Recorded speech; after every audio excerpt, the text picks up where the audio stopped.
우리가 지난주에는 예배, 하나님을 위하여 라는 제목으로 말씀을 나눴습니다. 기억되나요?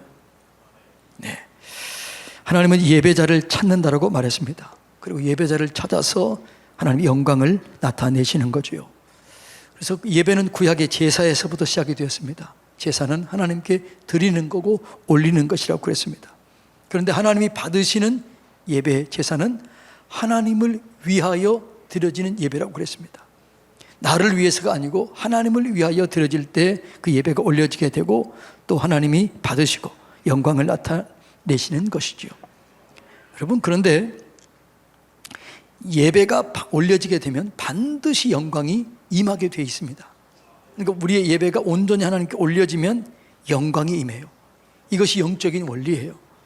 솔로몬이 1000번째 예배를 드렸을 때 하나님께서 그에게 세상에서 전무후무한 지혜를 주었고 부와 명예를 그에게 주었습니다. 그리고 다윗과 그의 백성들이 하나님께 1000번째 제사를 드렸을 때, 예배를 드렸을 때 가장 강력한 나라를 세웠어요. 그리고 이스라엘 역사 속에서 가장 강한 나라, 가장 강한 왕으로 세웠던 것을 볼 수 있습니다. 하나님은 우리가 이렇게 예배하기를 원하시고 예배하는 자들을 통해서 하나님의 선하신 일을 이루어 가시는 거죠. 하나님께서 이스라엘 백성들을 출애굽시켰던 이유가 뭐냐 그러면 제사장 나라, 이 말은 무슨 말이에요? 예배하는 나라를 세워서 모든 민족에게 복을 주기 위해서 그를 부르신 거지요. 여러분, 제사장 나라의 대척점에 있는 나라가 무슨 나라일까요? 제국이에요. 제국. 제국은 한 나라를 위해서 모든 나라가 종이 되는 게 제국입니다. 그러니까 제국주의 하면은 모든 나라를 정복해서 종으로 삼는 거죠. 그런데 제사장 나라는 한 나라를 세워서 모든 민족이 복을 받도록 하는 게 제사장 나라입니다. 하나님은 한 사람을 세우고 한 가정을 세우고 한 나라를 세워서 모든 열방이 복을 받기를 원하는 거죠. 그래서 이스라엘 백성들을 세워서 제사장 나라를 세워서 모든 민족이 복을 받기를 원했는데 애굽이 추구하는 것은 제국이었어요. 제국. 그렇기 때문에 이 말을 듣지 않는 거죠. 그래서 모세가 바로에게 나가서 뭐라고 그래요? 우리는 제사장 나라를 세우기 위해서 하나님께 예배하러 가기를 원합니다. 그랬더니 단칼에 거절합니다. 나는 여호와를 알지 못한다. 여호와가 누구시냐? 그러자 하나님께서 기적을 일으켜요. 그래서 그게 9가지 기적을 일으키는 거죠. 피, 개구리, 이, 파리, 그 다음에 피개, 이, 파리, 가축 재앙, 악성 종기, 막 이렇게 10가지 재앙을 일으키죠. 그런데 피와 개구리 재앙은 애굽의 술사들도 따라해요. 그런데 이 재앙은 애굽의 술사는 하지 못합니다. 그리고 마지막 파리 재앙은 애굽 지역과 이스라엘 백성들이 살았던 고센 땅을 구별해서 재앙을 내려요. 그러니까 바로가 그 땅을 보낸 거죠.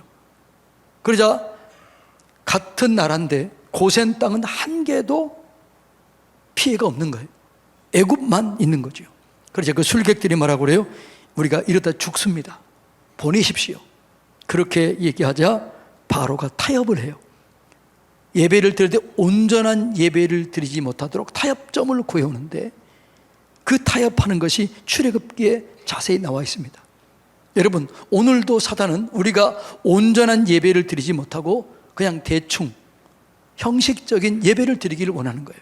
그래서 타협을 걸어오는 거죠. 자, 그러면 이 바로가 타협을 했던 게 뭐냐? 오늘날 이것이 어떻게 우리에게 타협을 걸어오느냐? 똑같은 원리예요. 자, 8장 25절 한번 읽어볼까요?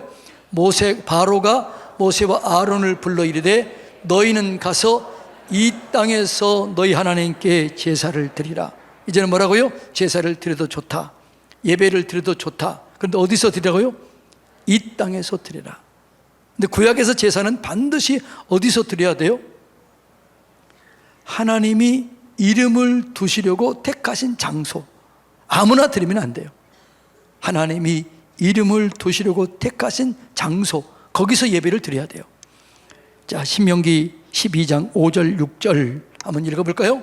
오직 너희 하나님 여호와께서 자기의 이름을 두려고 너희 모든 지파 중에서 택하신 곳인 그 계실 곳으로 찾아가서, 아무나 드리면 돼요? 안 돼요? 안 되는 거죠. 이름을 두시려고 택하신 그 장소를 찾아가서 거기서 제사를 드리라는 거죠. 그 다음에 읽어볼까요? 너희 번제와 너희 제물과 너희 11조와 너희 손의 거제와 너희 소원제와 낙헌 제물과 너희 소와 양의 처음 난 것을 너희는 그리로 가져다가 드리고, 어디로요? 이름을 두시려고 택하신 곳으로 찾아가서 거기서 예배를 드리라, 이렇게 얘기를 해요. 자, 반복해서 또 13절 14절에서 이렇게 얘기합니다. 너는 삼가서 내게 보이는 아무 곳에서나 번제를 드리지 말고, 그러니까 여기서 드리면 안 되고 아무 곳에서 드리지 말고, 그 다음에요, 오직 너희 한 지파 중에 여호와께서 택하실 그곳에서 번제를 드리고 또 내가 내게 명령하는 모든 것을 행할지니라, 이렇게 합니다. 그러니까 아무 곳에나 예배를 드리면 안 돼요. 여기서 예배를 드리는 거 아닌 거죠. 성막, 성전에서 예배를 드려야만 됐습니다. 이것이 구약의 예배였어요. 근데 신약은 어떻게 해요? 신약은 영과 진로 드리는 게 중요합니다. 우리가 지금 여기는 성전이 아니에요. 이건 뭐예요? 예배당이에요. 예배당. 예배를 드리기 위해서 구별한 장소가 이 건물이죠. 그러니까 오늘은 어디서 예배를 드리는 거죠? 예배당에서 예배를 드리는 거예요. 그래서 이 예배당을 이렇게 크게 지은 목적이 뭐예요? 온전한 예배를 드리기 위한 거예요. 그러니까 어디서도 예배를 드려도 되지만, 그러나 이 예배를, 여기서 예배를 드리는 게 너무 중요하다는 거죠. 오늘날 한국 교회에 코로나 이후로 온라인 예배를 드리는 사람들이 너무 많아요.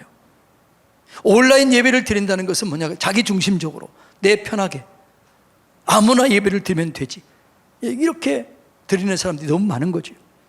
근데 성경은 뭐라고 그래요? 하나님이 이름을 두시려고 택하신 곳이 좋다라는 거죠. 신약은 뭐라고 그래요? 너희 몸을 하나님께 드려라.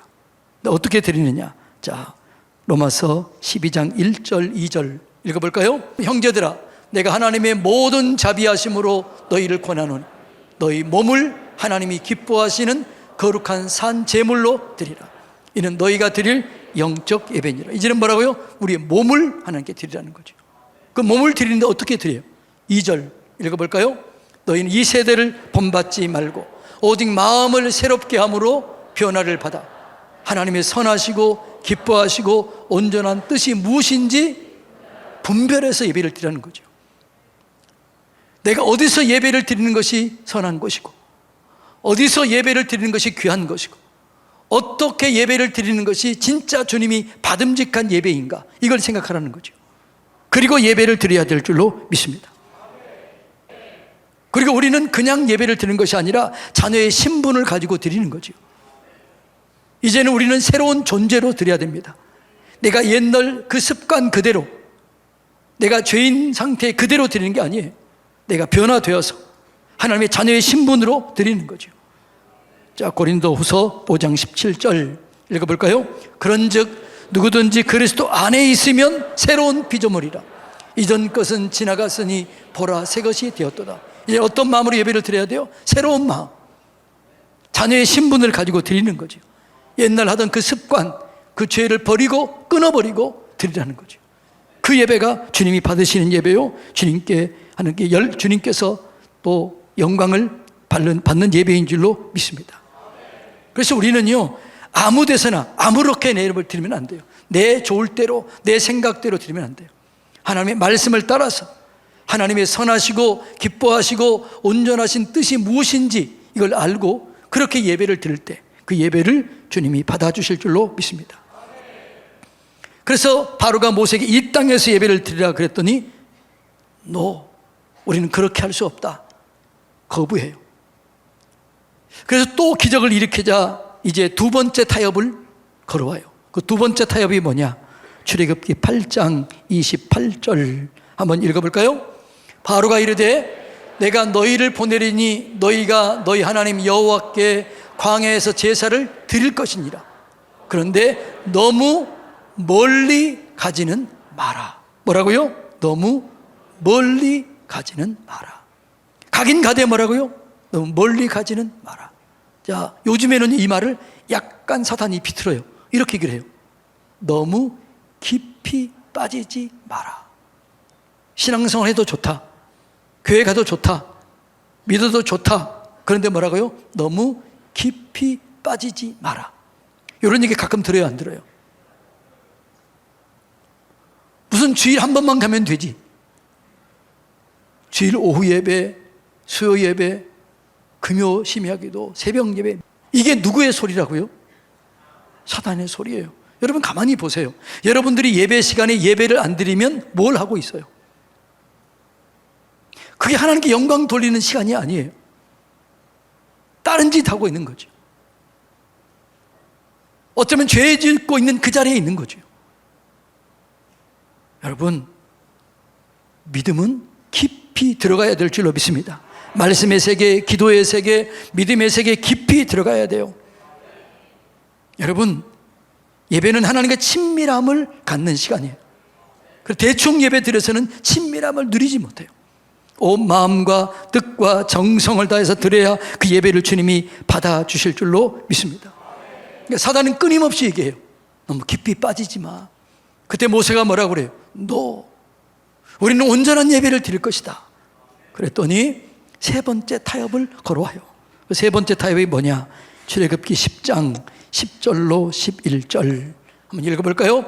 바로가 그들에게 이르되 내가 너희와 너희 어린 아이들을 보내면 여호와가 너희와 함께함과 같으니라. 보라, 그것이 너희에게는 나쁜 것이니라. 그렇게 하지 말고 너희 장정만 가서 여호와를 섬기라. 자, 뭐라고요? 장정만 가서 여호와를 섬기라. 이 말은 무슨 말이에요? 애들은 내버려 둬라. 애들은 내버려 둬라. 여기에 많이 속아가지고 여러분, 우리의 자녀들의 세대가 완전히 무너졌습니다. 자, 이렇게 성도들이 우리가 이렇게 몇천 명이 되면 그래도 우리 교회는 많아요. 오늘 많은 교회들이 성도들이 5,000명, 10,000명 모여도 애들은 1,000명도 안 돼요. 500명도 안 되는 교회들이 너무 많아요. 애들을 다 빼앗긴 거죠. 여러분 한번 체크해 볼까요? 여러분 중에서 여러분의 자녀가, 내 손자, 손녀가, 아들, 딸이 나보다 믿음이 더 좋다 하는 분 손 들어보세요. 손가락으로 꼽아요. 꼽아. 지금 별로 없는 거예요.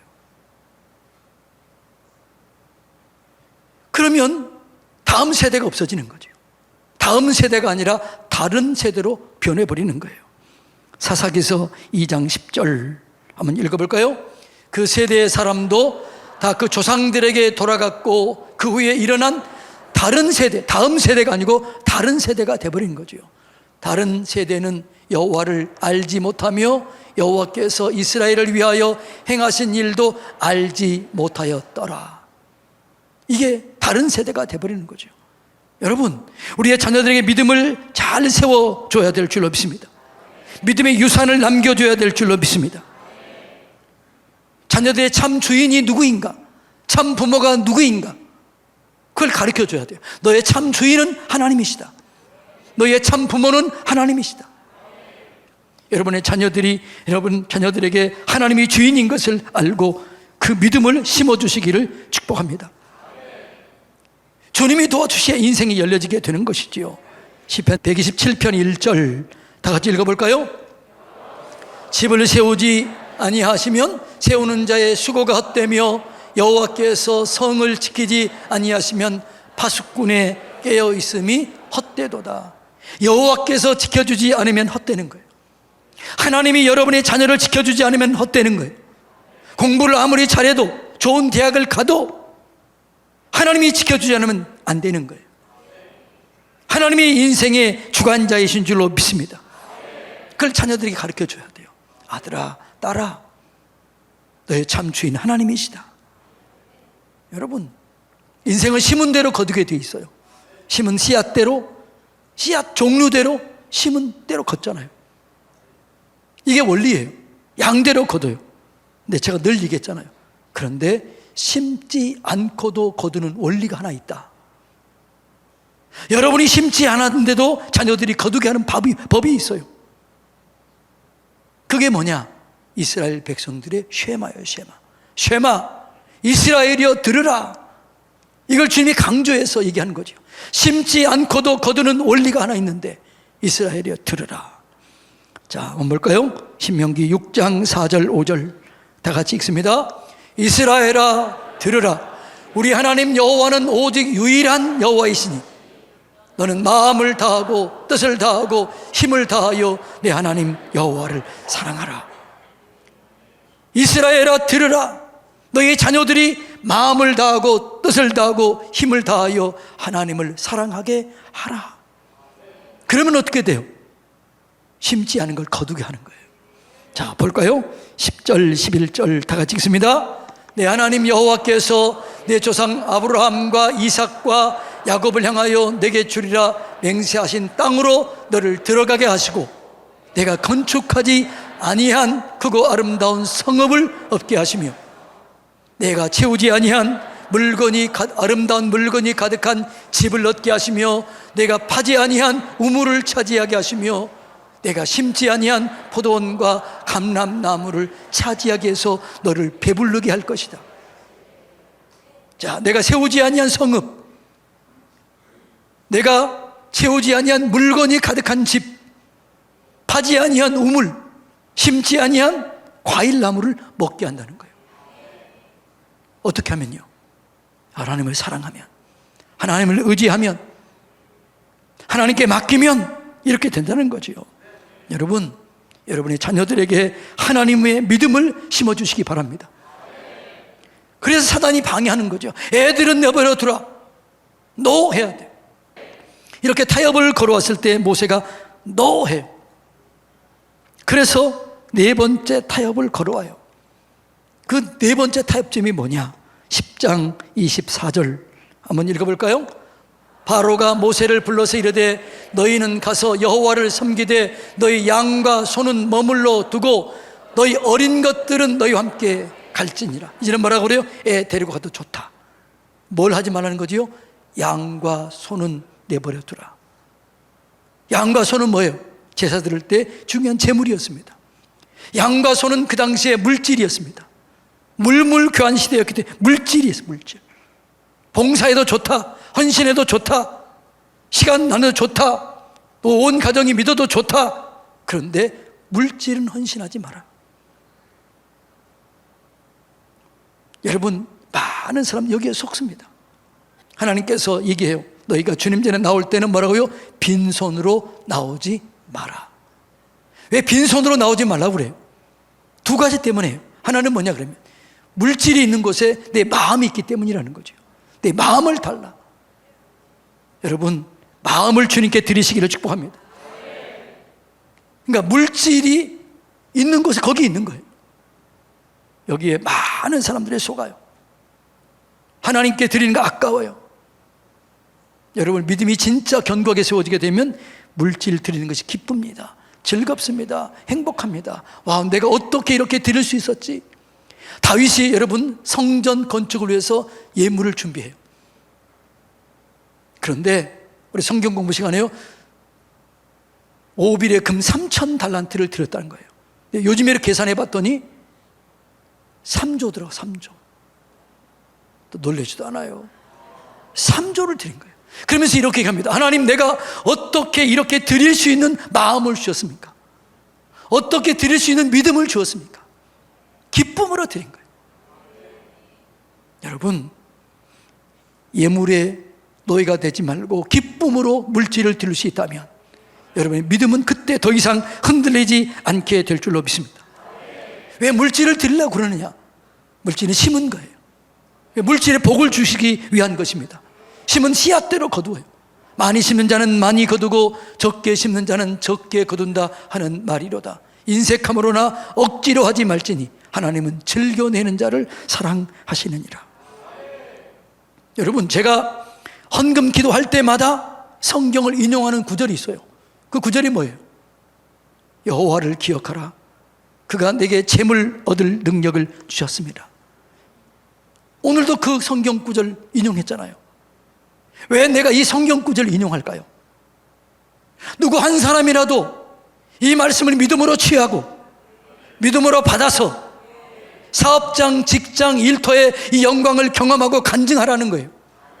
여러분 중에서 이걸 믿음으로 받고 간증하시기를 축복합니다. 오늘 수많은 사람들이 11조를 안 하는 사람들이 많아요.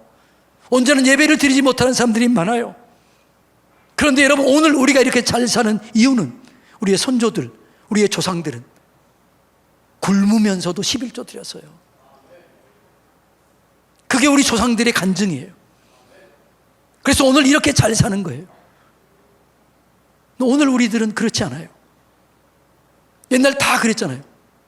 성전을 지으려고 하면 빚내고 집을 저당 잡히고 전세를 사골세 집으로 가고, 그렇게 해서 우리 조상들이 우리의 믿음을 지켜냈던 거예요.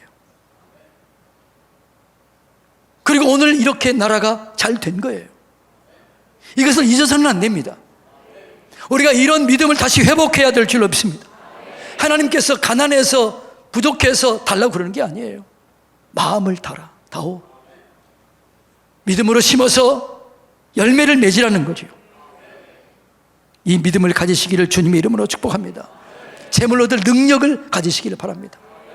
자, 8장 18절 읽어볼까요? 내 하나님 여호와를 기억하라.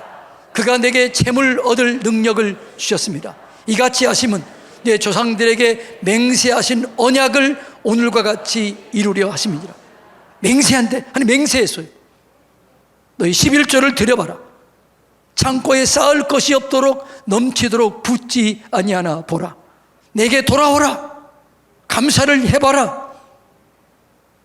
내가 살아있다. 책임져 줄 것이다. 이렇게 얘기하는 거죠. 그랬더니 결론이 뭐냐? 결론. 온전한 예배를 드릴 때 결론이 뭐냐? 출애굽기 12장 35절로 36절입니다. 다 같이 읽어볼까요? 이스라엘 자손이 모세의 말대로 하여 애굽 사람에게 은, 금, 폐물과 의복을 구하매 여호와께서 애굽 사람들에게 이스라엘 백성에게 은혜를 입게 하사 그들이 구하는 대로 주게 하심으로 그들이 애굽 사람들의 물품을 취하였더라. 와, 구하는 대로 얻게 한 거예요. 온전한 예배가 드려지게 되고 온전히 하나님을 섬기면 우리가 원하는 대로, 구하는 대로 하나님께서 주실 줄로 믿습니다. 그러니까 내 얘기가 아니에요. 성경적인 얘기예요. 그런데 우리가 이렇게 온전한 예배를 드리지 못하고 중간에 타협했더라면 이런 일은 있어요, 없어요? 이런 일은 없는 거죠. 있을 수가 없는 거죠. 그래서 오늘은 이런 영광을 경험하지 못하도록 하기 위해서 사단이 타협을 걸어와요. 이 땅에서 예배를 드려라. 너무 깊이 빠지지 마라. 애들은 내버려 두라. 장정만 가라. 소와 양은 내버려 두라. 이게 다 속는 거죠. 타협하는 거죠. 그래서 영광을 경험하지 못하는 거예요. 옆에 사람 인사합시다. 타협하지 맙시다. 속지 맙시다. 온전한 예배를 드립시다. 온전한 예배를 드리면 반드시 영광이 임하게 돼 있어요. 이 말씀을 집에 가서 한번 다시 보고 출애굽기 3장부터 12장까지 쭉 한번 다시 묵상하세요. 그리고 결단하세요. 나는 온전한 예배를 드리리라. 나는 속지 아니하리라. 오직 하나님께 영광을 돌리리라. 그러면 여러분의 인생을 하나님이 책임져 주실 줄로 믿습니다. 여러분의 인생이 하나님이 책임져 주시는 인생, 그 인생 되기를 주님의 이름으로 축복합니다.